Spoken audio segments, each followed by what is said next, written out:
जय जगन्नाथ। महाप्रभु जगन्नाथ ब्रह्मांडर नाथ Lord of universe सी केमती आउ कहीं ब्रह्मांडर नाथ सृष्टि आ स्रष्टा आमे जमते एठी बसीचे ए मंदिर कि स्रष्टा अछंती अर्थात गढ़िला लोक किए अछंती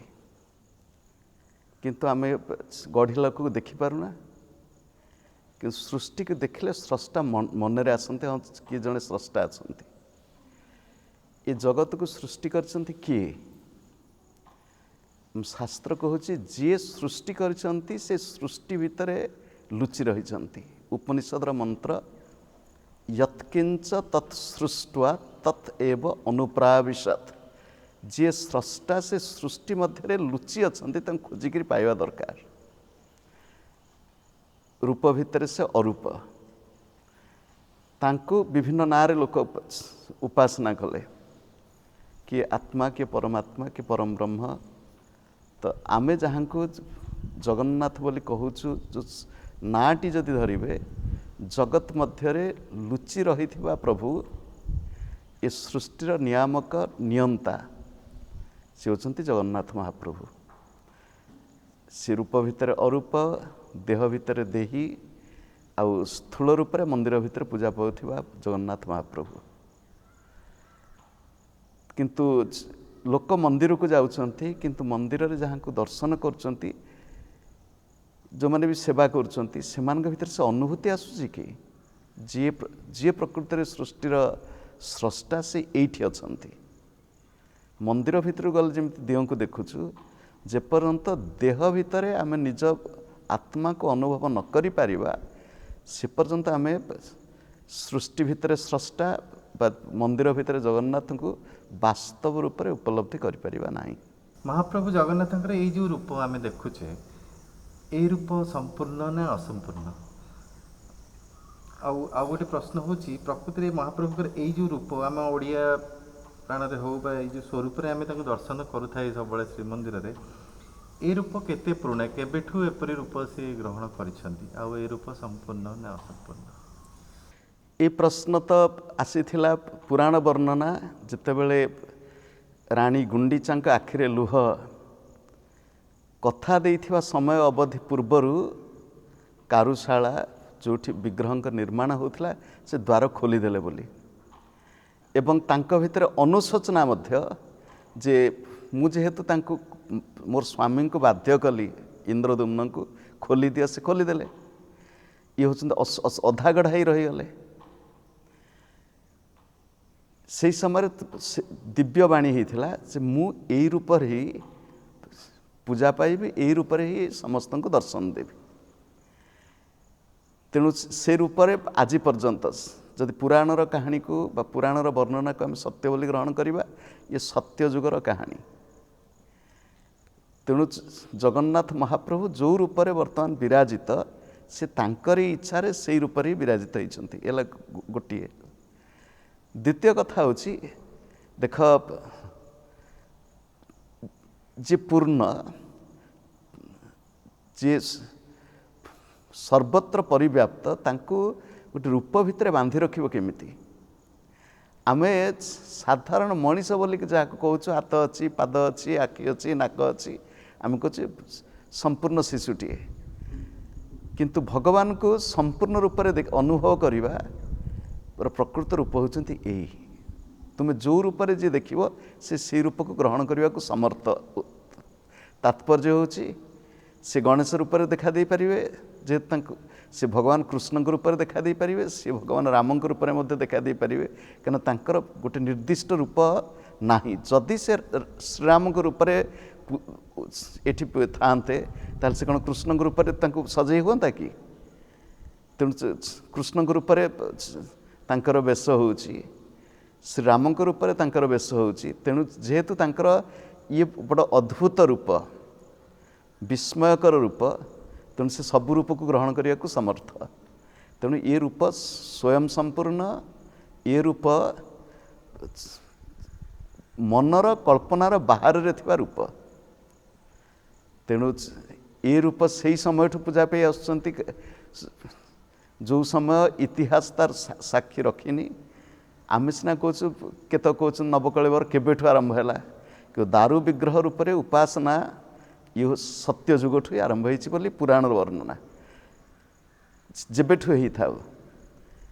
ये रूप अद्भुत रूप ये रूप विस्मयकर रूप ये रूप भितर तत्व अच्छी ये रूप भितर दर्शन अच्छी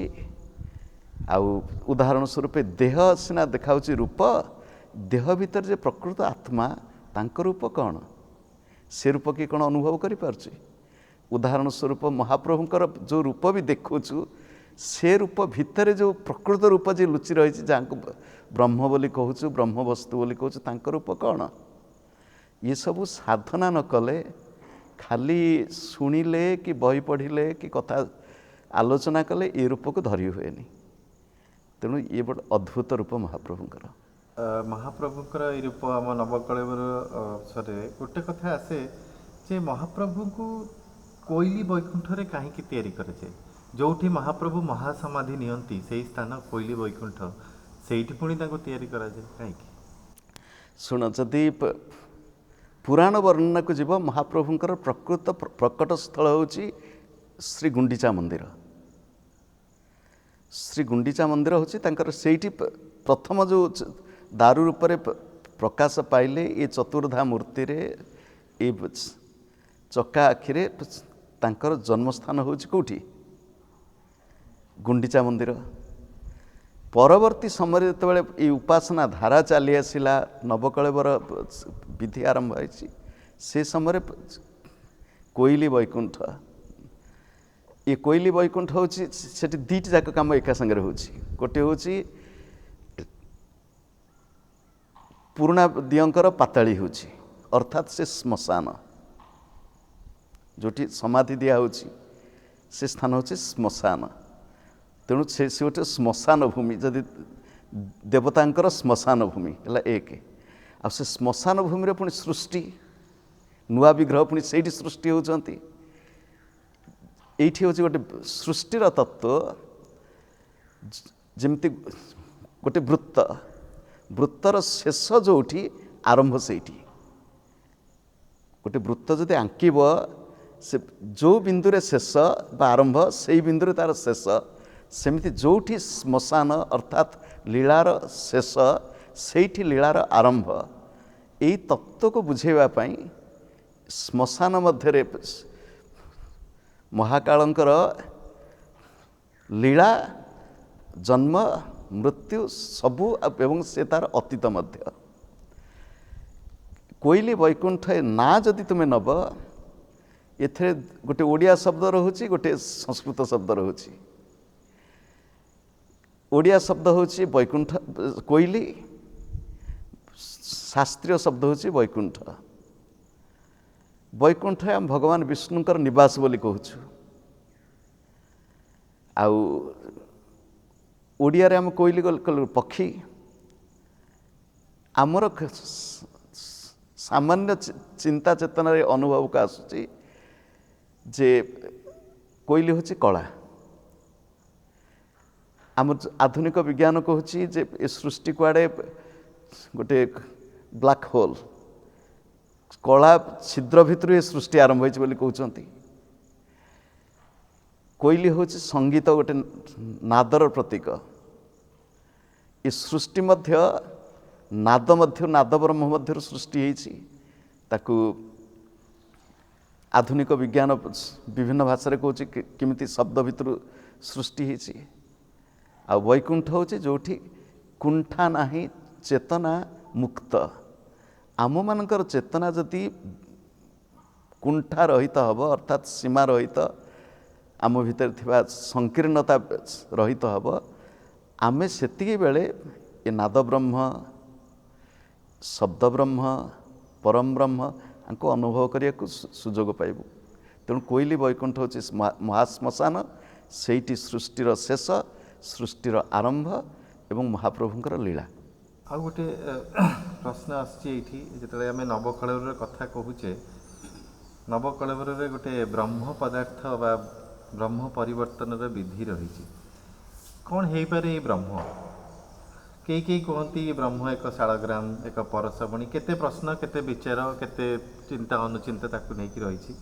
ब्रह्म पदार्थ को लेकिन एत जो कथा रही प्रकृति में ब्रह्म पदार्थटी कौन विशेषकर आपण मतरे कौन हो पारे? शुण ये देह भितर गोटे शक्ति अच्छी जो शक्ति अच्छी बोली ये देह सुंदर ये देह भितर कथा बाहर आखिरे दृश्य प्रत्येक इंद्रिय क्रियाशील जो शक्ति न रही ये देह मृत शरीर श्मशान को नहीं जाए पोड़ापी से देह भितर शक्ति कौन एपर्यंत विज्ञान मध्य नीरव ये शक्ति कौन जो शक्तिर उपस्थिति रे देह हूँ सुंदर जो शक्तिर अनुपस्थिति रे ये देह हूँ शव शरीर एति कथा यदि आम एपर्यंत जानीपारिनु ताहले सेठी जे रहस्यमय जगन्नाथ महाप्रभु तांक भितर थिबा ब्रह्मवस्तु कौन एठी हूँ साहित्यिकर भाषार परिप्रकाश हो कविर कल्पना हो किंबा जो मान चिंताशील व्यक्ति नाना प्रकार कथा कहतु इठी निजर चेतना को अंतर्मुखी करने ये हूँ गोटे दृष्टांत जो रूप देखुचु से रूप केवल रूप नुहंती रूप भितर लुचि रही जड़े ये साधना पाई सूचना मु जो रूपटी देखुची सामने आपण को देखुची आपण भितर जे लुचि रही ताकू जदि अनुभव न करि पारिबी आ से जो अनुभव करने सामर्थ्य जहाँ भितर आसब ता भितर भेदभाव रहिबो नाही अर्थात जड़े हिंदू भितर जीए मुसलमान मध्य भितर सीए ख्रीष्ट धर्मावलंबी ता भितर सीए गछलता मध्य सीए पशु पक्षी भितर रूप भितर से लुचि रही देह भितर जमी लुचि रही तेणु ए समग्र सृष्टि भितर सूक्ष्म रूप से लुचि रही ब्रह्म जहाँ को शास्त्र कही जे अवांग मनस गोचर जे बाणी मनर सीमा भितर से नहांती मन तांको धरी पारिबो नाही बाणी द्वारा प्रकाश करि हबो नाही तेणु सेही जदि ए सृष्टिर जे स्रष्टा होचंती एई भली आ एठी दारुदियंक भितर जे लुचि रहिचंती सी मध्य सेही भली आमे खोजिबा दरकार नाही जे ये प्रकृतिर कौन शालग्राम ना कौन से वस्तु एठी से विस्मय रहिबा उद्देश्य देह भितर तुमे मते खोज प्रत्येकंक भितर मते खोज मते केवल यही विग्रहंक भितर नुह समस्तंक भितर खोज समस्तंक प्रति प्रेम भक्ति समस्तंक प्रति एकात्मता बोध विभेद चली जाऊ से तो जगन्नाथ तत्व से ब्रह्म वस्तु विस्मयकर तत्व से लुचि रही एपर्यंत आम तो जानिनु से कौन किंतु ब्रह्म अनुभव करी हुए साधना बल निजर मनर शक्ति को स्थिर करि पारिले निज भितर से शक्ति को अनुभव करहब सेठी किभली वस्तु अच्छी से अनुभव करहब किंतु ताको भाषार प्रकाश करहब नाही तो गोटे छोटिया उदाहरण देले चीनी मीठा लगे मीठा सीना आम शब्द कहूँ मीठा किंतु जी सीना खाई से अनुभव करथिबो किंतु अनुभव को शब्द प्रकाश करी हुए ना तेणु से ब्रह्म वस्तु आम अनुभव करवा आलोचना न करी निज भितर सबुठी तांको देखिबा। महाप्रभु को जो चेतना श्री जगन्नाथ चेतना आम जहाँ आप कहते सबरी घटरे महाप्रभुकर सत्ता विद्यमान आते उन्मुक्त चेतना एत परिव्याप्त ताहले कहीं महाप्रभुकर ये जो दिव्य नवकळेवर लीला और जो ब्रह्म परिवर्तन जो लीला ये सब एत संगुप्त एत गोपनीय भाव में कहीं कर विधि रही शुण आधुनिक मनीष चाहे सब खोली देखापी कि खोली देखिए पाइब कौन उदाहरण स्वरूप ये लुगा खंडिक मो कम लगुच ये लुगा खंडिक तुलारे सूतारे खोजी खोजी जब गोटी गोटी कर सूता बाहर करनेबी खाली देखिए सूतार पुଳାଏ गदा है लुगा तो नुह तेणु ये मनीष मन जदि स्थिर हो भितर कौतूहल रही उदाहरण स्वरूप व्यक्तिगत भाव में मो मन कौतूहल ना ब्रह्मवस्तु कौन देखती कि कह कहीं ना मो भीतर से भाई किसी अनुभूति हो जाफल मोर जानवा आग्रह ना बरंग मो भीतर से प्रभुंकर प्रेम केवल निज पाई नुह समग्र सृष्टि पाई प्रवाहित हो से अनुभव टी आसी जाऊँ। तेणु एते न खोजी निज जीवन को बदलवाई प्रभु कहते जमिति मो भितर रूप भितर मु लुचि रही प्रकृत वस्तु आ जो वस्तु काढ़ी नेला परे से देह आ देह नुह ताकू नहीं पोति दौरान से भली एबे जेतिकी तुमे सब संसार अछ तुमरी जीवंत देह भितर मूर अच्छी मते तुम भितर खोज मूर्ति भितर मते न खोजी ए साकार मूर्ति प्रत्येक भितर तुम निज खोज निजको पाओ ताहले प्रकृत ब्रह्म उपलब्धि ब्रह्म दर्शन संभव।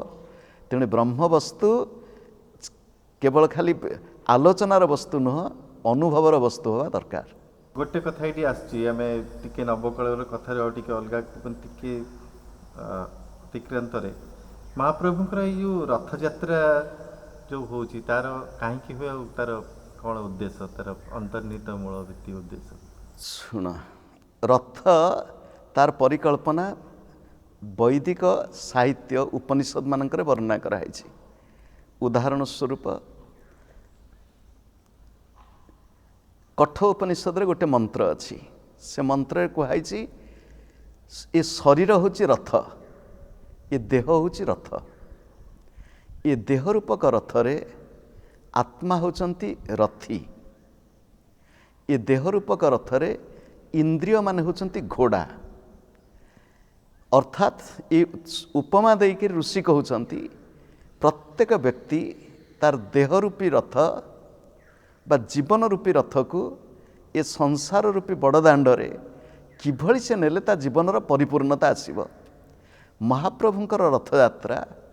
व्यक्ति मानकर जीवनर रथयात्रा को किभली भाव परिचालित करने दरकार तार गोटे सूचना दृष्टांत।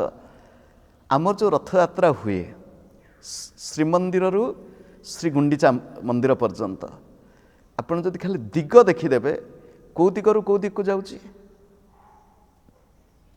श्रीमंदिर कौ दिगरे आ गुंडीचा मंदिर कौ दिगरे? श्रीमंदिर होचंती दक्षिण दिगरे, गुंडीचा मंदिर होचंती उत्तर दिगरे। बुझेला ना नहीं? तेणु रथयात्रा होची दक्षिण दिगरु उत्तर को, पुणी से फेरी आसुचंती उत्तररु दक्षिण को। आर गोटे तत्व रही मानचित्र देखिब, मानचित्रर उपर पट कोठी कौ दिग? भारतर मानचित्र, मानचित्र उपर पट हूँ उत्तर दिग, तलपट हूँ दक्षिण दिग। ये देह गोटे छोटिया ब्रह्मांड, देहर ऊर्ध्वर उपर दिग हूँ उत्तर, तल हूँ दक्षिण। साधारण मनुष्यर चेतना हूँ दक्षिण दिग को जाऊँ, तल आड़ को जाऊँ। से चेतना को ऊर्ध्वमुखी कर। जगन्नाथ महाप्रभु को रथयात्रा हूँ,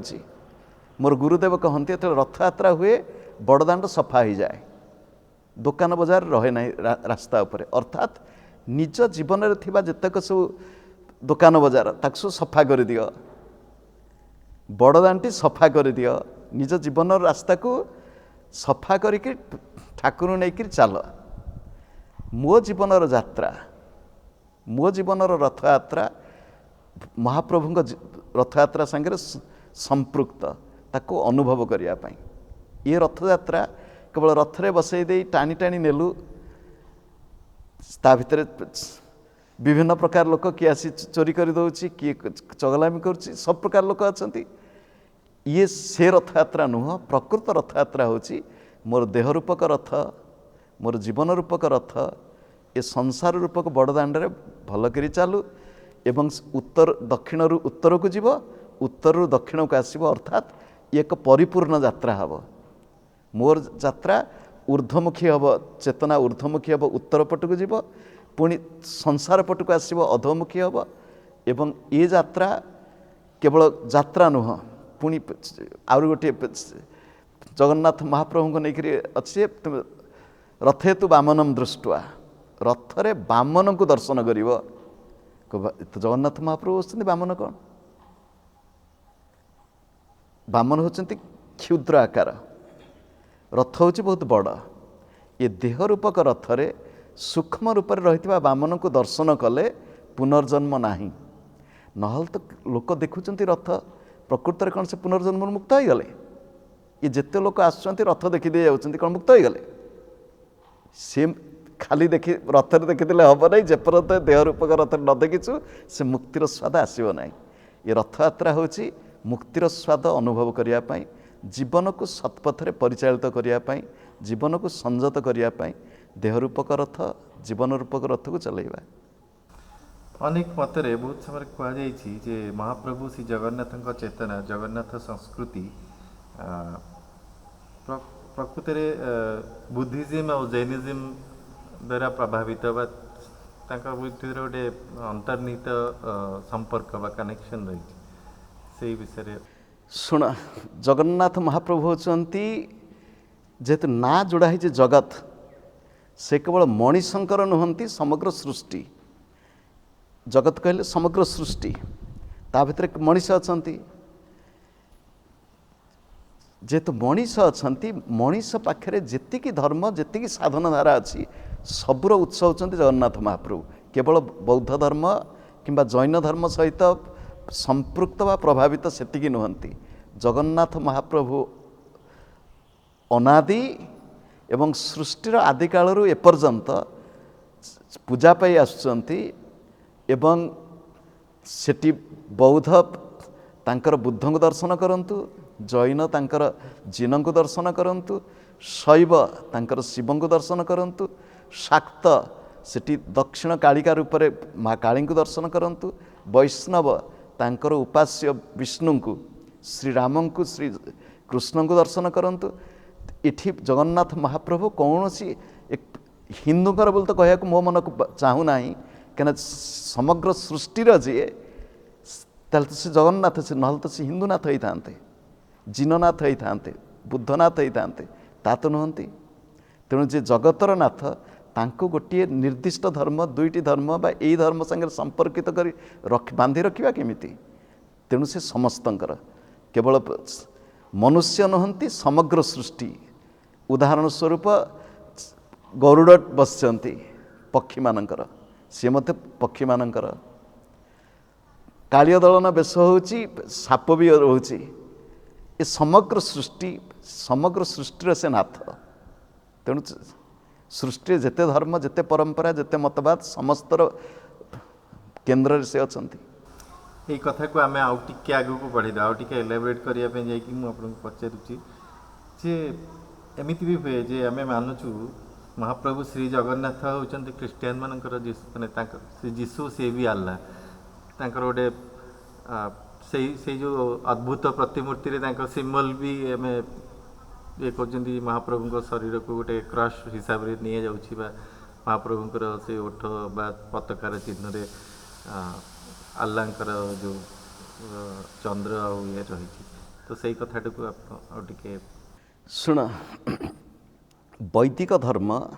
वैदिक सनातन धर्म बोली जहाँ कहवा से हूँ प्रथम धर्म प्रथम दर्शन। जिमी तार गोटे नदी तार बहु शाखा महानदीर बहु शाखा प्रशाखा व्यापी गला सेमती वैदिक सनातन धर्म हूँ मूल एवं जेते सब उपासना धारा आम कहूँ बौद्ध हूँ जैन हूँ ख्रीष्ट धर्मावलंबी हूँ मुसलमान धर्मावलंबी हूँ ये सब शाखा प्रशाखा। तेणु तत्व एक मनीष मनर संकीर्णता आम विभेद देखिलु मनीष मन जो उन्मुक्त होती अभेद देखियो। जगन्नाथ महाप्रभु होती अभेदर प्रतीक अद्वैतर प्रतीक तांक भितर सबू विदेश जो गली प्रथम से खंडे बही मत आनी जन देला विदेशी लोक से बही ना होची आक्वारियन गॉस्पेल ऑफ जीसस क्राइस्ट। से बही सब अद्भुत अद्भुत कथा लिखाई से लिखाई जीशुख्रीष्ट आसी आसी पुरी केमती रहिले पुरी मंदिर भितर को से जाऊे सेठी कौन सब आलोचना करुले सेठू जा कटक पहुँचले बहुत आलोचना लिखाई अद्भुत कथा गुड़ सब लिखाई से बही आजिकल नुआ बही नुह भल प्राचीन ग्रंथ। तेणु आमे परवर्ती समय जगन्नाथ महाप्रभु को संकीर्णता भितर टाणी आनीचु आम मानकर विचार जदि टी उन्मुक्त हम अन्य माने बुझीपारे जे प्रकृत में कौन एपर्यंत सारा विश्व से माने जाना चाहते कौन एटी कौन अच्छी एपरिकी भारत थिबा मुसलमान माने मध्य मो जानिबारे अनेक दाढ़ी ना कि ना मंदिर भितर जाऊँ दर्शन कर आखिरी लुह झरी जाऊँगी आनंद बजार महाप्रसाद पाई आसुँच क्या कहूना मुसलमान बोली जाऊँ मंदिर मुझे जानी तो जगन्नाथ महाप्रभु समस्तंकर तांको भीतर जेहेतु से एक निर्दिष्ट रूप ना तेणु जी जो रूप डाक नब सी तांकरी रूप आ प्रतीक रूप धरले सबु प्रतीकर मूल जगन्नाथ महाप्रभु जहाँ को क्रॉस बोली कहूँ ना मु विदेश लोक पचारे क्रॉस बोली कहीं कहूँ ये तो क्रॉस नुह क्रॉस अर्थात गुणन ये होती प्लस प्लस होती अर्थात जुक्त ये जुक्त चिन्ह सी अनाति सत तो ये तो गुणन चिन्ह नुह ये तो जुक्त चिन्ह तो जगन्नाथ महाप्रभु होती जोड़बार देवता समस्त को निजर आपणे नबार ठाकुर तेणु तांको भीतर समस्ते देखिपारे है धरीपारे है पुणी नवकलेवर कथा को टिके फेरुची जे महाप्रभु को कहीं महाप्रभुंकर ये जो कलेवर परिवर्तन समय पर कहीं पाताली करा जाए बा पोता जाए तांको कहीं दाह करा जाएनी शुण पंचभूतर शरीर पंचभूतर मिसिब पंचभूतर मिसिब जेतेबेले उदाहरण स्वरूप आम मानकर देह ये पांचभूतर गढ़ा पांचभूत होची माटी पानी अग्नि वायु आकाश ये जिते जेकोसी जीव एपरिक वृक्षटीए जिते प्राप्ति हो जाती सी पुणी धीरे धीरे पंचभूत मिशि जाती प्रथमे तो ये नवकलेवर होची एक मृत्यु रहस्य जीवन रहस्य को प्रत्येक व्यक्ति को बुझे देवाई ये जे मृत्यु नुहे ये होची मृत्यु पर पुणी जन्म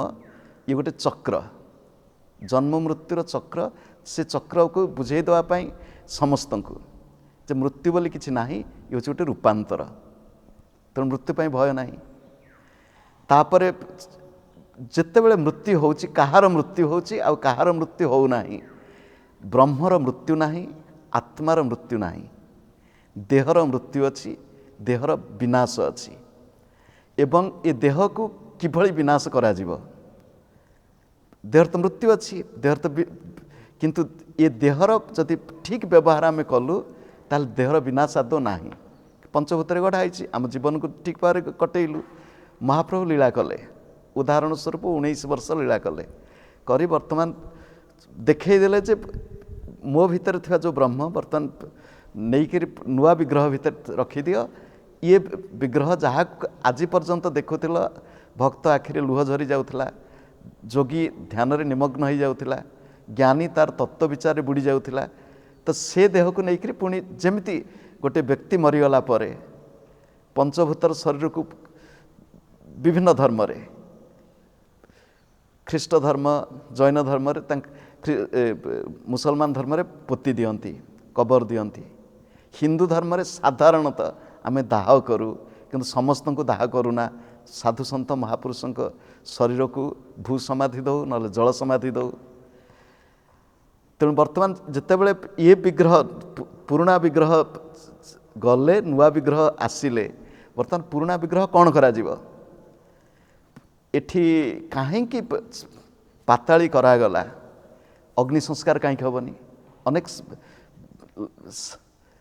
ओडिशा बाहर साधु सन्त ही पचारती अग्नि संस्कार कहीं नुह कहीं भू समाधि प्राचीन काल रे भू समाधि परंपरा ही थिला प्रत्येक व्यक्ति जाऊे माटी पोती दियो माटी कोल आस माटी कोल पोती दियो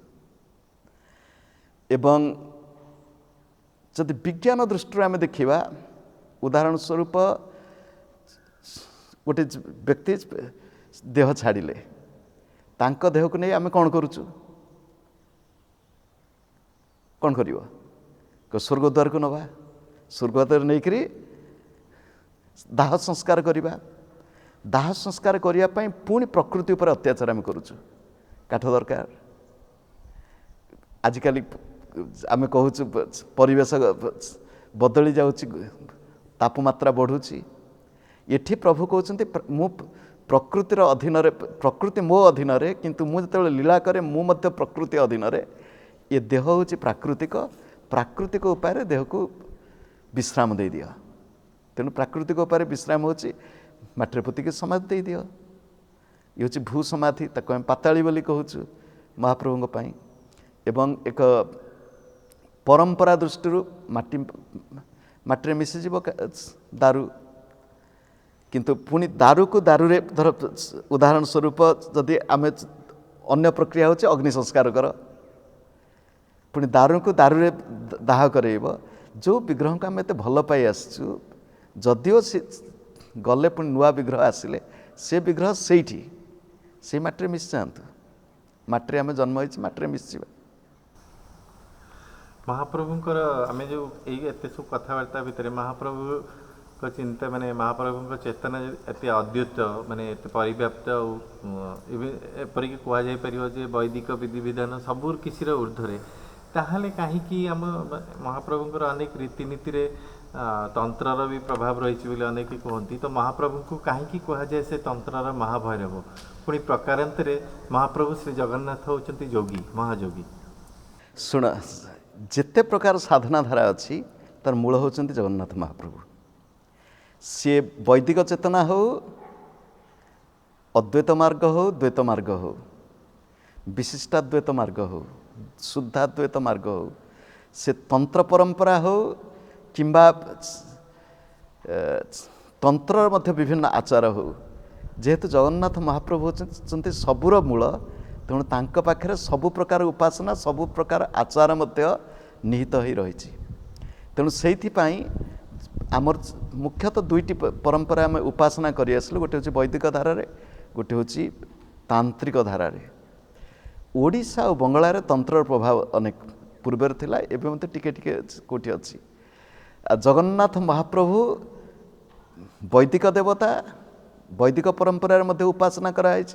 जगन्नाथ महाप्रभु होचंती मध्य तंत्र शिरोमणि एवं तंत्र शिरोमणि तंत्र रे जो साधना अच्छी भैरव भैरवीर साधना जगन्नाथ महाप्रभु होचंती भैरव एवं भैरवी होचंती विमला एवं तंत्र साधना रे गोटे चक्र रे बसिक साधना करती तो जगन्नाथ महाप्रभु निजे स्वयं वेद्य जहाँ को अनुभव करा जीवो एवं सी मध्य साधक एवं सी मध्य साधना केमिति करबा को शिखौचंती अन्य मानकु से मध्य गुरु तेणु तंत्र माध्यम रे साधना कले सेठी चक्र रहिले ऊपर चक्र चक्र उपरे बसचंती आ निजे होचंती चक्राधिपति महाप्रभु तेणु ये बड़ विस्मयकर उपासना पद्धति तेणु तांक पाखु जी जाइए से तंत्र साधना हो वैदिक उपासना हो भक्ति मार्ग हो कर्मकांड मार्ग हो ज्ञान मार्ग हो प्रति मार्ग रे जगन्नाथ महाप्रभु तेणु तांकु केवल तंत्र किंबा वैदिक उपासना नुह सबु उपासनार केन्द्र सबु उपासनार सार ही जगन्नाथ महाप्रभु से दृष्टि से भी परम जोगी से भी परम जोगी जगन्नाथ महाप्रभु शुणु आम खाली जगन्नाथ महाप्रभु कहीदेले सीना जगन्नाथ महाप्रभु गोटे दिग को चाहूँ एठी जे चतुर्धा मूर्ति आ चतुर्धा मूर्तिर जे केन्द्रस्थल अच्छा सुभद्रा माँ सुभद्रांकर हाथ ना कि पाद ना माँ यही तो गोटे तथ्य खाली आपको सूचना देवाई जे केन्द्र जो देवता सी होती मुख्य देवता उदाहरण स्वरूप शिव मंदिर को जीवे गोटे विग्रह शिवलिंग से मंदिर केन्द्र में अच्छा जदि राधाकृष्ण मंदिर को जीवे से राधा और कृष्ण केन्द्र शून्य दी कड़ को दिया अच्छा तो एठी प्रकृति केन्द्र किए अच्छा केन्द्र जगन्नाथ महाप्रभु ना केन्द्र किए अच्छा सुभद्रा तेणु केन्द्र कहीं सुभद्रा रहिले तांकर कहीं हाथ ना कि पाद ना किंतु जगन्नाथ महाप्रभु तो महाबाहु बाहु अच्छी बलभद्रंकर तो बाहु अच्छी तेणु प्रकृत में ठीक क्या आम उपासना करुचु केमिति उपासना करुचु ता भीतर अनेक साधना जोग साधनार गोपन तत्व अच्छी आ जो मैंने जोग साधना करती मुख्यतः ध्यान मार्ग से माने जगन्नाथ महाप्रभु को परम जोगी ସୁଭଦ୍ରାଙ୍କୁ ପରାଶକ୍ତି, କୁଣ୍ଡଳିନୀ, ସୁଷୁମ୍ନା ମାର୍ଗବାସିନୀ, ତ ବିଭିନ୍ନ ଅନୁଭୂତି ତାଙ୍କର ସବୁ ଅଛି। ତେଣୁ ଜଗନ୍ନାଥ ମହାପ୍ରଭୁ ପରମ ଯୋଗୀ, ଯୋଗେଶ୍ୱର। ଭଗବାନ କୃଷ୍ଣଙ୍କୁ ବି ଯୋଗେଶ୍ୱର ବୋଲି କହିଛନ୍ତି। ଶିବ ହେଉଛନ୍ତି ଯୋଗୀଶ୍ୱର। ତେଣୁ ଜଗନ୍ନାଥ ମହାପ୍ରଭୁ ଯୋଗୀଙ୍କର ପରମେଶ୍ୱର, ପରମାତ୍ମା। ଆପଣଙ୍କୁ ମୋର ଏଇଟା ଆଉ ଶେଷ ପ୍ରଶ୍ନ, ଆମେ ଯେତେ ସବୁ କଥା କହିଲେ, ଯାହା ବି ଆଲୋଚନା କଲେ, ଯାହା କଲେ, ସବୁ ତତ୍ତ୍ୱ, ସବୁ ବିଜ୍ଞାନ, ସବୁ ଯୁକ୍ତି, ସବୁର ଊର୍ଦ୍ଧ୍ୱରେ ଆମ ପ୍ରାଣ ସବୁବେଳେ ମହାପ୍ରଭୁଙ୍କୁ ବରଣ କରି ଆସିଛି ଯେ ସେ ଆମ ଭାବର ଠାକୁର। ଏମିତି କାହିଁକି? ଶୁଣ, ସଂସ୍କୃତ ବ୍ୟାକରଣ ବିଷୟରେ ଟିକେ କହିଦେଉଛି ଏଠି। ସଂସ୍କୃତ ବ୍ୟାକରଣରେ ଶବ୍ଦ ରୂପ, ଧାତୁ ରୂପ ସବୁ ଅଛି। ଶବ୍ଦ ରୂପରେ 7ଟି ବିଭକ୍ତି ଅଛି। ଯେମିତି ଦେବ ଶବ୍ଦ, ପ୍ରଥମା ବିଭକ୍ତି, ଦ୍ୱିତୀୟା ବିଭକ୍ତି, ଶେଷ ବିଭକ୍ତି ହେଉଛି ସପ୍ତମୀ। ଷଷ୍ଠୀ ହେଉଛି ସମ୍ବନ୍ଧେ ଷଷ୍ଠୀ, ଭାବେ ସପ୍ତମୀ। ଷଷ୍ଠୀ ବିଭକ୍ତି ହେବ କାହାଙ୍କର? ଦେବସ୍ୟ, ଦେବତାଙ୍କର। ଏଠି ହେଉଛି ଗୋଟେ ସମ୍ବନ୍ଧ ସୃଷ୍ଟି ହେବ ପ୍ରଥମେ ଷଷ୍ଠୀ, ସପ୍ତମରେ ଭାବ ସୃଷ୍ଟି ହେବ। ଏଠି ବଡ଼ ଆ ଭିତରେ ଯୋଗ ସାଧନାର ତତ୍ତ୍ୱ ବି ଅଛି। ଏ ଦେହ ଭିତରେ 7ଟି ଚକ୍ର ଅଛି। ଷଷ୍ଠ ଚକ୍ର ହେଉଛି ଏଠି, ସପ୍ତମ ଚକ୍ର ହେଉଛି ସହସ୍ରାର। ଷଷ୍ଠ ଚକ୍ରରେ ସମ୍ବନ୍ଧ ସୃଷ୍ଟି ହେବ, ଅର୍ଥାତ୍ ନିଜର ଚେତନାକୁ କେନ୍ଦ୍ରାଭିମୁଖୀ କଲେ, ଦୁଇ ଭ୍ରୁ ମଧ୍ୟକୁ ନେଲେ ସମ୍ବନ୍ଧ ସୃଷ୍ଟି ହେବ। ଏଠି ପ୍ରଥମେ ମୁଁ ସମ୍ବନ୍ଧ ସୃଷ୍ଟି କଲି ମହାପ୍ରଭୁଙ୍କ ସହିତ, ସିଏ ମୋର ଏବଂ ମୁଁ ତାଙ୍କର। ଏବଂ ସିଏ ମୋର କ'ଣ, ମୁଁ ତାଙ୍କର କିଏ, ଏକଥା ଯିଏ ଯେଭଳି ଭାବରେ ତାକୁ ଧରିଲା। ପ୍ରଥମେ ଯେତେବେଳେ ସମ୍ବନ୍ଧ ସୃଷ୍ଟି ହୋଇଗଲା, ସିଏ ମୋର ଏବଂ ମୁଁ ତାଙ୍କର, ତା ଭିତରେ ଯେଉଁ ଭାବ ସୃଷ୍ଟି ହେଲା, ସେ ଭାବ କେବଳ ମୋ ଭିତରେ ନୁହଁ, ତାଙ୍କ ଭିତରେ ମଧ୍ୟ। ଏ ଭାବ ଯେମିତି ଶିଶୁ ଆଉ ମା, ଶିଶୁ ଭିତରେ ଭାବ ସୃଷ୍ଟି ହେଉଛି, ଦୌଡ଼ି ଆସୁଛି ମା ପାଖକୁ। ମା ଭିତରେ ଭାବ ସୃଷ୍ଟି ହେଇଛି, ଦୁଇ ହାତକୁ ନେଇକରି ଶିଶୁକୁ ଜାବୁଡ଼ି ଧରୁଛି। ଏଠି ହେଉଛି ଭାବର ଯେଉଁ ଉଦ୍ବେଳନ ପ୍ରତ୍ୟେକ ବ୍ୟକ୍ତି ଭିତରେ। ସେତେବେଳେ ମହାପ୍ରଭୁଙ୍କୁ ଦେଖୁଛି ଏବଂ ସେ ଯେଉଁ ଭାବ କେବଳ ହୃଦୟ ନୁହଁ, କେବଳ ଆଖିରେ ନୁହଁ, କେବଳ ମନରେ ନୁହଁ, ଇଏ ଏକ ମହାଭାବ। ଯେଉଁ ମହାଭାବ